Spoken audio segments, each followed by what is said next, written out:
لہذا فرمایا لا تناجشوا. اب دیکھیے ذرا، یہ بھی عمل ہے، یہ بھی معاملہ ہے، یہ بھی لوگوں کے ساتھ معاملات ہیں. ولا تباغضوا ولا تباغضوا، آپس میں بغض نہ رکھو.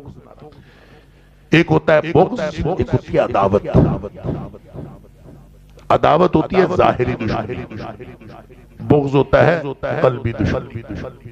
ہوتی دونوں دشمنی ہیں. عداوت سب کو نظر آ جاتی ہے، بغض نظر نہیں آتا. بغض دل میں ہوتا ہے.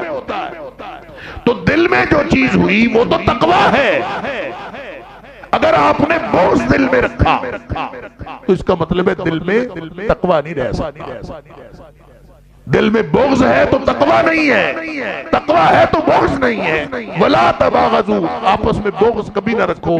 ظاہری دشمنی تو ساری دنیا کو نظر آ جاتی ہے کہ فلاں کی فلاں سے دشمنی ہے، فلاں سے فلاں کی دشمنی ہے. یہ جو دل کا بغض ہے یہ ساری نیکیوں کو کھا جاتا ہے. اس لیے فرمایا کبھی آپس میں دل میں بغض نہیں رکھنا، دشمنی نہیں رکھنی، فوراً نکال دیا. بڑا مشکل کام ہے دل میں دشمنی لے کے پھرتے رہنا. کتنا مشکل کام. بڑے حوصلے والے لوگ ہوتے ہیں جو دل میں دشمنی لے کے پھرتے رہتے. ہمارے استاد گرامی کہا کرتے تھے کہ صبح جب گھر سے نکلو تو دونوں جیبیں بھر کے نکلا کرو معافیوں. ایک جیب میں وہ معافیاں جو مانگنی ہیں اور ایک جیب میں وہ معافیاں جو دینی ہیں. جہاں غلطی ہو فوراً معافی مانگو، اور جہاں کسی سے غلطی ہو فوراً معافی دے دیں، تاکہ شام کو جب واپس آئیں تو دل میں کسی کے خلاف کوئی بغض نہ ہو، نہ کسی کے دل میں آپ کے خلاف ہو. معاملہ صاف کر کے شام کو گھر کو واپس لو. اللہ ولا تباغضوا. پھر فرمایا ولا تدابروا. تدابر کا معنی یہ ہے کسی کو چھوڑ دینا، کسی سے قطع تعلق کرنا. وہ حدیث بھی آپ نے سنی ہوگی کہ نبی پاک صلی اللہ علیہ وسلم فرمایا کسی مسلمان کے لیے حلال نہیں ہے یا لا یحل لمسلم ان یحجر اخاہ فوق ثلاث کہ اپنے بھائی کو 3 راتوں سے زیادہ قطع تعلقی کرے، یہ کسی مسلمان کے لیے حلال ہی نہیں. گویا اگر وہ 3 راتوں سے زیادہ قطع تعلقی کی ہے تو وہ کیا کام کر رہا ہے؟ حرام کر رہا ہے. 3 راتوں سے کم کی جو ناراضگی ہے گویا اس کو شریعت نے اجازت دی ہے. فطری طور پر آدمی کو کسی سے ناراضگی ہو جاتی ہے. تو وہ جو میں کہہ رہا ہوں کہ شام سے پہلے معاملہ صاف کر لیا کریں، تو گویا میکسیمم آپ کے پاس لمٹ ہے within 3 days. 3 دن سے پہلے اپنے معاملات سے 3 دن سے زیادہ گیا تو آپ ایک حرام کے مرتکب ہو رہے ہیں. اللہ اکبر. اور جو حرام کا مرتکب ہو رہا ہے وہ قوا انفسکم واہلیکم نارا کیسے کرے گا؟ وہ جہنم سے کیسے بچائے گا اپنے آپ کو اگر وہ مرتکب ہو رہا ہے حرام کا؟ لہذا قطع تعلق کسی بھی طرح کا، چاہے وہ دیکھیں تعلق کی ایک نوعیت ہوتی ہے. ایک تعلق وہ ہے جو رشتہ داروں کے ساتھ انہی رشتہ داریوں کے ساتھ تعلق ہوتا ہے. ایک تعلق ہوتا ہے جو دوستوں کے ساتھ تعلق ہوتا ہے. ایک تعلق ہوتا ہے جو جماعتی تعلق ہوتا ہے، دینی تعلق. ہر طرح کے تعلق کی ایک الگ کیٹیگری. کسی بھی طرح کا تعلق جب کوئی شخص کسی ناراضگی کی بنیاد پر اس کو چھوڑتا ہے تو وہ قطع تعلق ہوتی ہے. یہ صرف اور صرف قطع رحمی کی بات نہیں ہے، قطع تعلقی کی بات ہے. تدابرو، قطع رحمی تو حرام ہے ہی کہ وہ نبی کریم صلی اللہ علیہ وسلم سے کسی نے پوچھا تھا کہ اللہ کے رسول صلی اللہ علیہ وسلم رشتہ دار کوئی نہ ملے تو پھر ہم اس سے بھی ملے، کوئی جو ہم سے جڑنا نہیں چاہتا ہم اس سے بھی جڑے. آپ نے فرمایا یہی تو صلہ رحمی. جو آپ سے ملتا ہے اس سے تو آپ ملتے ہیں بدلے میں.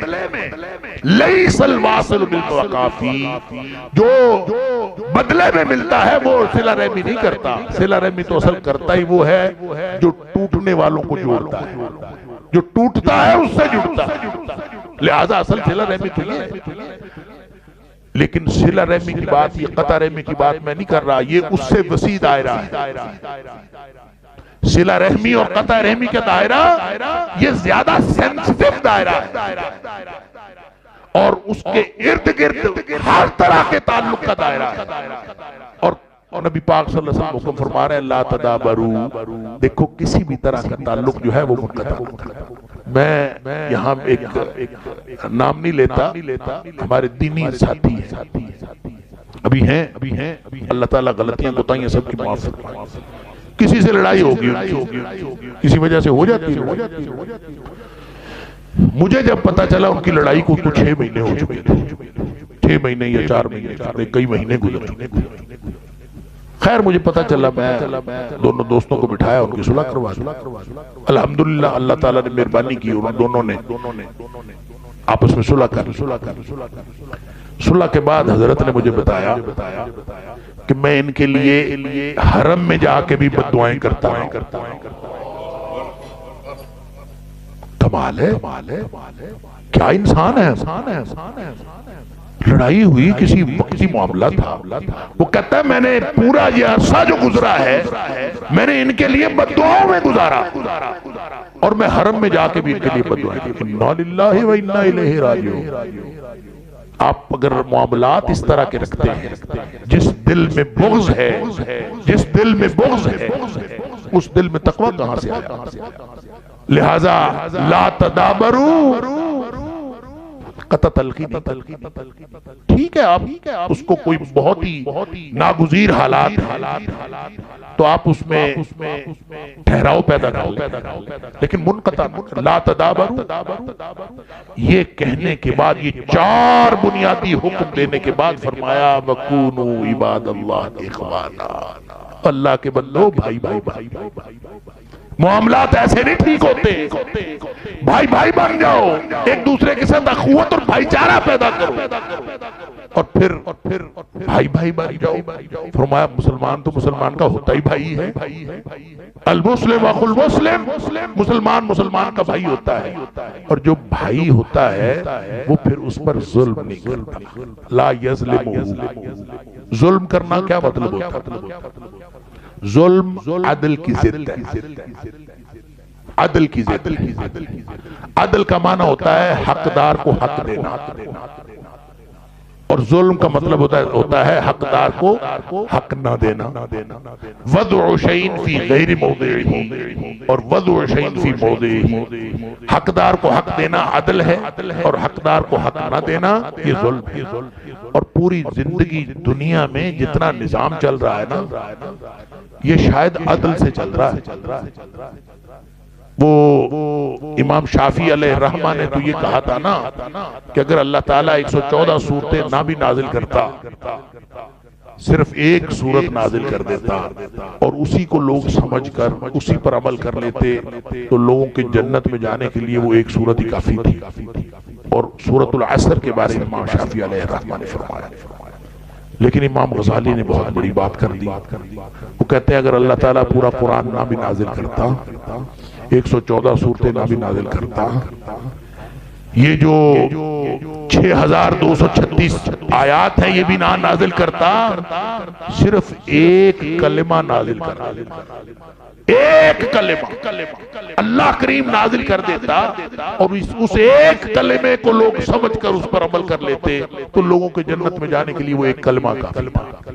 اور وہ کلمہ پتہ کیا ہے؟ اعدلوا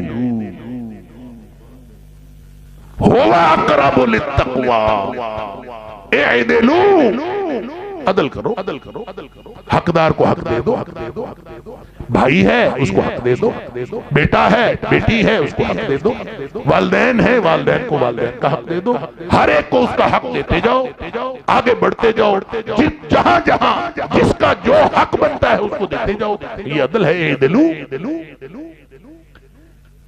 لوگوں کو لوگوں کا حق دے دو، صحابہ کو صحابہ کا حق دے دو، نبی اکرم صلی اللہ علیہ وسلم کو نبی اکرم صلی اللہ علیہ وسلم کا حق دے دو، اللہ کو اللہ کا حق دے دو۔ اعدلوا،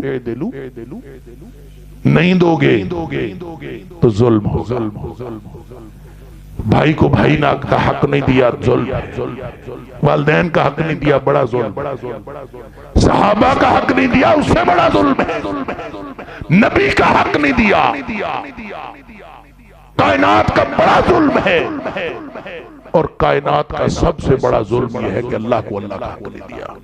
ان الشرک لظلم عظیم، کائنات کا سب سے بڑا ظلم یہ ہے کہ اللہ کو اللہ کا حق نہ دیا جائے۔ لہذا ایک کلمہ ہے اعدلو، حق دیتے جاؤ سب کا۔ المسلم اخو المسلم، مومن مسلمان کو مسلمان کا بھائی ہوتا ہے، لا یظلمہ۔ کبھی یہ بھی ہوتا ہے کہ بھائی بھائی پر ظلم کرے، اس کا حق مار لے، یہ کبھی ہوتا ہے؟ یہ نہیں ہو سکتا۔ وَلَا يَخْذُلُهُ، کبھی رسوا نہیں کرتا۔ ہم جب تک رسوا نہ کر لیں چین ہی نہیں آتا، کلیجے ٹھنڈی نہیں پڑتی۔ میں بتاؤں گا، میں رسوا کروں گا، عملی طور پر باتوں میں، گپ شپ میں رسوا کرنا یہ بنیادی، یعنی آپ دیکھیں ہر ایک کا۔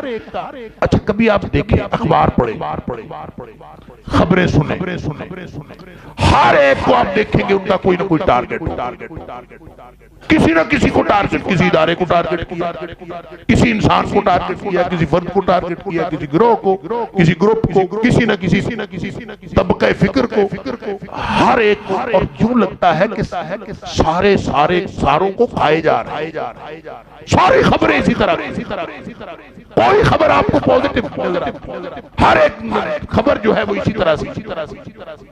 نبی پاک صلی اللہ علیہ وسلم فرماتے ہیں مسلمان تو مسلمان کا بھائی ہے، وہ اس کو کبھی بھی رسوا نہیں کرتا، نہ ظلم کرتا ہے، نہ اس کا حق مارتا ہے، نہ اس کو رسوا کرتا ہے۔ وَلَا يَحْقِرُهُ، نہ کبھی کسی کو حقیر سمجھتا۔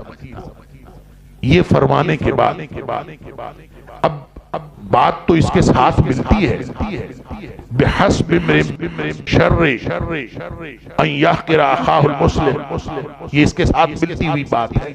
لیکن یہاں نبی کریم صلی اللہ علیہ وسلم نے پہلے فرمایا التقویٰ ہاہنا، 3 دفعہ آپ نے اپنے سینہ مبارک کی طرف اشارہ فرمایا۔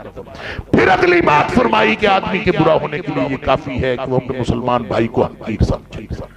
اللہ اکبر۔ اور پھر آپ نے فرمایا کہ ہر مسلمان کا دوسرے مسلمان پر حرام ہے، دمہ و مالہ و عرضہ، اس کا خون حرام ہے، اس کا مال حرام ہے کہ اس کی مرضی کے بغیر لینا، اور اس کی عزت پہ حملہ آور ہونا یہ بھی حرام ہے۔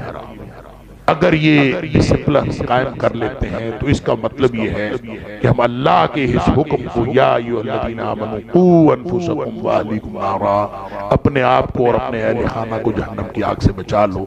اللہ کرے ہم اپنے آپ کو اس ڈسپلن میں قائم کر لیں، اور معاشرہ درست ہوتا ہے نہیں ہوتا، ہم ایک بندہ اپنی اصلاح کر کے معاشرے میں سے ایک بندہ تو بروں میں سے کم کریں، برے لوگوں میں سے ایک بندہ تو کم کریں۔ ہم ساری زندگی اسی بات پہ لگے ہیں، فلاں صحیح نہیں ہوتا، فلاں صحیح نہیں ہوتا، فلاں صحیح نہیں ہوتا۔ آج ہم نے جتنے بھی لوگ ہم یہاں بیٹھے ہیں، ہم نے یہ طے کر کے اٹھنا ہے انشاءاللہ۔